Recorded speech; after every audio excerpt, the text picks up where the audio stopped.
बिहार में 2025 का चुनाव होना है और ऐसे में मतदाता पुनर्निरीक्षण का कार्य अभी शुरू हुआ है और इसको लेकर के पक्ष और विपक्ष आमने सामने है। पक्ष जहां इसको लेकर के जो है पुनर्निरीक्षण जो काम चल रहा है इसको लेकर के जहां इसके पक्ष में है, वहीं विपक्ष इसका विरोध कर रहा है, तेजस्वी यादव हो या पप्पू यादव हो। तो इसको लेकर के हम पहुंचे हैं डुमरांव, जहां आप देख सकते हैं डुमरांव ये छठिया पोखरा है। यह शिव मंदिर है छठिया पोखरा का और यहाँ हम पहुंचे हैं डुमरांव में। तो डुमरांव में हम आपको बता दें कि यहाँ पे आप देख रहे हैं चौक पे आम जनता यहाँ पे मौजूद है और आपको हम बताएंगे, लोगों से ये जानेंगे। सर एक मिनट, मतदाता पुनरीक्षण कार्यक्रम जो चल रहा है उसको लेकर के आपके यहाँ बीएलओ वगैरह आए हैं कि नहीं? अभी तो नहीं आए लोग। अच्छा, आप सुने हैं कि ये जो चल रहा है सर्वेक्षण का काम, ये आप क्या मानते हैं? ये तो सही है, जो प्रॉपर यहाँ पर है प्रेजेंट है उसके लिए तो सही है। जो ईगल है उसको लिए तो दिक्कत है, इलीगल के लिए दिक्कत है। मगर यही तेजस्वी यादव, पप्पू यादव, तो वो लोग तो भ्रम फैला रहे हैं, लोग जनता के बीच में भ्रम फैला रहे हैं लोग। ये गलत चीज है, गलत जगह वाजिब में तो ये सही चीज है। जो डॉक्यूमेंट मांगा जा रहा है वो सब सही है, सब सही है। जो बढ़िया है, जो जिसके पास डॉक्यूमेंट है उसके लिए कोई दिक्कत नहीं है। क्या नाम है आपका? मेरा मुन्ना कुमार नाम है। देखिए, मुन्ना कुमार जी हैं। इनका कहना है कि जो पुनर्निरीक्षण का काम चल रहा है वो सही है।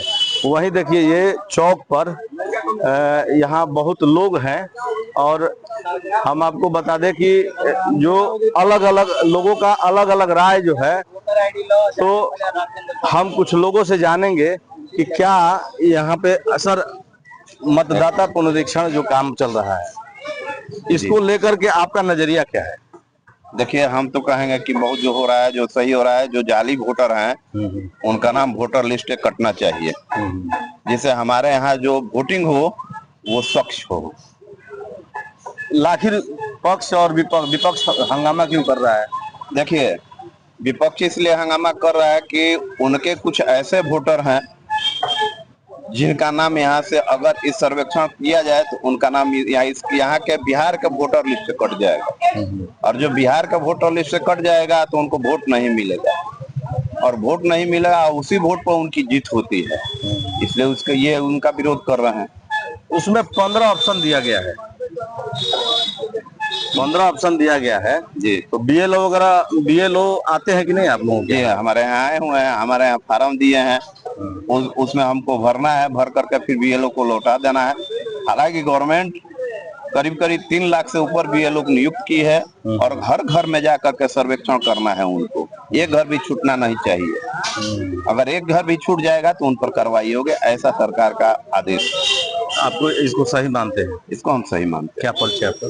हमारा नाम सुनील कुमार तिवारी, एडवोकेट, पूर्व वार्ड पार्षद। देखिए, सुनील जी का मत है कि ये सरकार का जो स्कीम है वो सही है, जो फालतू वोटर हैं वो इससे बाहर होंगे। बाबा, आप क्या मानते हैं? जो हो तो सही है। आप वोट देते हैं? कितना उम्र होगा आपका? 78 साल। तो ये पहले भी सर्वेक्षण हुआ था, तो लोग हंगामा क्यों कर रहे हैं? पार्टी अपन हंगामा करबे करी। अच्छा, पार्टी को लेकर के? हाँ, हमी के निपड़ में पढ़ल लिखल बा निकुल बताई हन। हमी के तो अंगूठा छापन जा वोट देना। हाँ, क्या नाम पड़ी? नूतन प्रसाद खरवा। बाबा यहाँ भी हैं। बाबा, आप लोग बुजुर्ग हैं, ये जो मतदाता पुनरीक्षण कार्यक्रम चल रहा है ये क्या मानते हैं आप? इसको सही मानते हैं।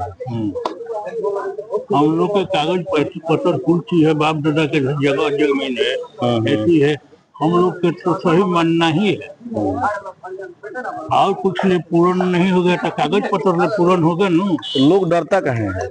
डरता है कि जिसको भी कागज पत्र नहीं है, चीज नहीं है, वो आदमी डरता है। और हंगामा भी लोग कर रहा है। लोग बिहार बंद का भी ऐलान किया है।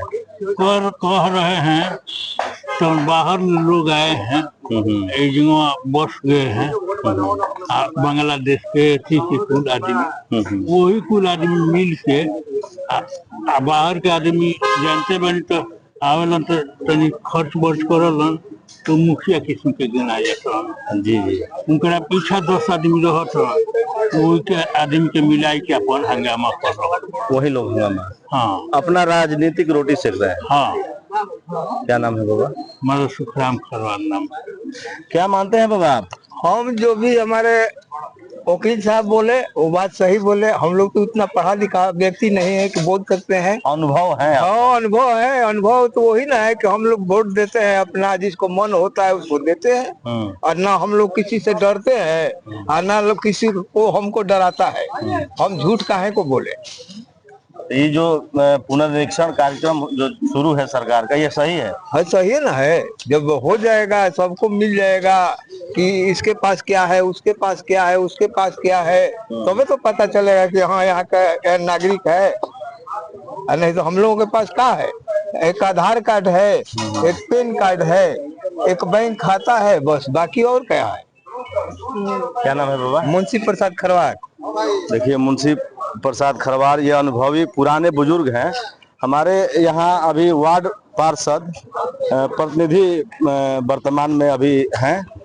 तो सोनू जी, आप के वार्ड में क्या परेशानी हो रही है, क्या इसको मानते हैं आप लोग? देखिए, सर्वप्रथम तो आपके चैनल को धन्यवाद देते हैं कि जिन्होंने इस अति महत्वपूर्ण मुद्दा के बारे में अति आवश्यक समझकर इस अभियान को उठाया है। देखिए, यह जो चुनाव आयोग के द्वारा कार्य कराया जा रहा है, यह कार्य बिल्कुल ही सही और सत्य है। ये होना चाहिए, सभी लोग इसके पक्षधर हैं कि यह कार्य होना चाहिए। जो भी लोग बाहर से, दूसरे देश से आके, दूसरे जगह से, दूसरे नेपाल से, बांग्लादेश से, भूटान से, अन्य कई देशों से जो लोग आके यहाँ अपना जाली तरीका से प्रमाण पत्र बनवा लिए हैं किसी न किसी तरह, और जो है कि नहीं, उस प्रमाण पत्र के बदौलत हमारे यहाँ के स्थानीय युवाओं के, स्थानीय लोगों का सरकारी योजनाओं का हक, सरकारी नौकरियां, बहुत सारे चीज जो उनका हकमारी कर रहे हैं, तो वैसे लोगों का तो भाई सत्यापन होना चाहिए कि अगर आप भारत के नागरिक हैं तो हमको साक्ष्य दीजिए।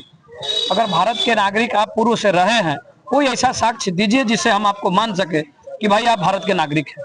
यह कार्य बहुत ही पुनीत कार्य है, ये करना बहुत ही जरूरी भी था। लेकिन मैं चुनाव आयोग से यह दरख्वास्त करता हूं कि उनको ये भी विचार करना चाहिए कि बहुत सारे लोग, गरीब तबके के लोग, दलित लोग, महादलित लोग, चले जाइए झुग्गी झोपड़ियों में, वो भारत के ही नागरिक हैं। भारत में उनके बाप दादा पूर्वज बहुत दिनों से रह रहे हैं, लेकिन उनके पास एक आधार कार्ड और पहचान पत्र के अलावा, एक बैंक खाता के अलावा तीसरा कुछ नहीं मिलेगा। बहुत सारे लोगों के पास बैंक खाता भी नहीं मिलेगा, आधार भी नहीं मिलेगा, पहचान मिल जाए तो मिल जाए, किसी किसी के पास तो वो भी नहीं। लेकिन वहाँ के स्थानीय लोग देखते आ रहे हैं कि हाँ, ये पीढ़ी दर पीढ़ी यहाँ से बसा हुआ है, यहाँ झुग्गी झोपड़ी में रहता है, जीवन बसर, अपना जीवन यापन करता है, गुजर बसर करता है। तो वैसे लोगों के लिए सरकार को, कोई चुनाव आयोग को कोई अलग से प्रावधान निकालना चाहिए कि भाई वैसे लोग जो कि बहुत सालों से यहाँ रह रहे हैं, जिनके पूर्वज रह रहे हैं, वो यहाँ निवास करते हैं, उनके लिए शपथ पत्र या जनप्रतिनिधि के द्वारा अगर लिख दिया जाए कि हाँ, ये वर्षों वर्ष से यहाँ निवास करते हैं, वैसे लोगों कुछ ऐसा प्रावधान बनाना चाहिए जिससे उन लोगों को सुलभ हो और वो हमारे ही लोग हैं, जो हमारे साथ रह सके, उस मतदाता सूची में रह सके, इस भारत के लोकतंत्र में अपना जो है कि नहीं वोट दे सके, तो इस महापर्व में भाग ले सके। ऐसा विचार करना चाहिए। ये फिर भी 15 ऑप्शन दिया गया है, तो 15 ऑप्शन में तो कुछ ना कुछ तो होगा। देखिए, 15 ऑप्शन दिया गया है, मैं मानता हूँ, लेकिन 15 ऑप्शन में कुछ लोग ऐसे भी हैं, आप जाइए, जब सर्वे करिएगा, आप चले जाइए झुग्गी झोपड़ियों में, चले जाइए आप गांव देहात के एरिया में, और चले जाइए स्लम बस्ती में। जब आप वहां आप सर्वे करिएगा तो आप खुद ही पूछ लीजिएगा कि किसके पास क्या है। एक तो वो कहीं भी सरकार के जमीन में झुग्गी झोपड़ी लगा के रहते हैं, किसी नहर के किनारे, किसी रास्ते के किनारे या किसी भूखंड पे अपना झुग्गी झोपड़ी लगा के रहते हैं। दूसरी चीज है कि वो आज यहाँ है तो कल कमाने खाने के लिए कहीं और चले गए, कल उनका परिवार वहां है, वहां उनका पेट नहीं भर पाया तो कमाने के जुगाड़ में कहीं तीसरे जगह चले गए। तो वैसे लोग जो हमारे अपने लोग हैं, दर बदर की ठोकरें खा रहे हैं रोजी रोटी के लिए, वैसे लोग आपको क्या साक्ष्य दे पाएंगे, है कि नहीं? तो वैसे लोगों के लिए मैं विचार करने के लिए कह रहा हूं। बाकी जो चुनाव आयोग यह कदम उठाया है, यह कदम स्वागत योग्य है। इस कदम से सभी लोग खुश हैं, लेकिन इसका जो है धरातल पर सुदृढ़ ढंग से कार्य हो। सभी बीएलओ घर घर जाएं, बहुत सारे चले जाइए, आप सर्वे कीजिए ना द्वार द्वार पर, आप 100 घर पूछ के आइए किसके द्वार पर बीएलओ पहुंचा और किसके नहीं पहुंचा। खैर ठीक है, ये शुरुआती दौर है, अभी लंबा समय है, लेकिन बीएलओ भी परेशान है। कुछ बीएलओ तो ऐसे हैं कि उनको पूरी तरह से ट्रेनिंग ही नहीं है। कई जगह तो जानकारी ये मिल रही है कि उनको जानकारी नहीं है कि क्या भरना। हाँ, वो तो खाली पर्चा बांट दे रहे हैं, कह रहे कि भैया इसको भर के लौटा देना। तो बहुत सारे जगह पर ऐसे भी शिकायत सुनने को मिली है। इस पर चुनाव आयोग को ध्यान देना चाहिए, बीएलओ को बढ़िया से प्रशिक्षित करना चाहिए, और जहां भी फॉर्म दें वहां से वो फॉर्म को फिलअप करवाते हैं, उनका सहयोग करके, उन परिवार का सहयोग करके फॉर्म को फिलअप कराते हैं, उनके साक्ष्य को लेते हुए स्पष्ट रूप से जमा करें और एक डाटा तैयार करें कि भाई हमारे एरिया में, हमारे वोटर लिस्ट में इतने नाम थे जिनको हमने जाना पहचाना, उनके घर गया, उनसे ये चीज कलेक्शन करके लाया। बाकी के लोग जाने पहचाने हुए हैं लेकिन उनके घर पे कोई नहीं रहता है, ताला मारा हुआ है या कहीं अन्य जगह रहते हैं, तो वैसे लोगों का एक डाटा तैयार होना चाहिए। उस डाटा के मद्देनजर देखते हुए ही कोई कदम उठाना चाहिए। यहाँ जिलाधिकारी तो बता रहे थे कि बीएलओ लगे हुए हैं, आंगनबाड़ी की सेविकाएं लगी है। देखिए सभी लोग लगे हैं, मैं आपको बता देना चाहता हूँ बीएलओ कौन लोग हैं।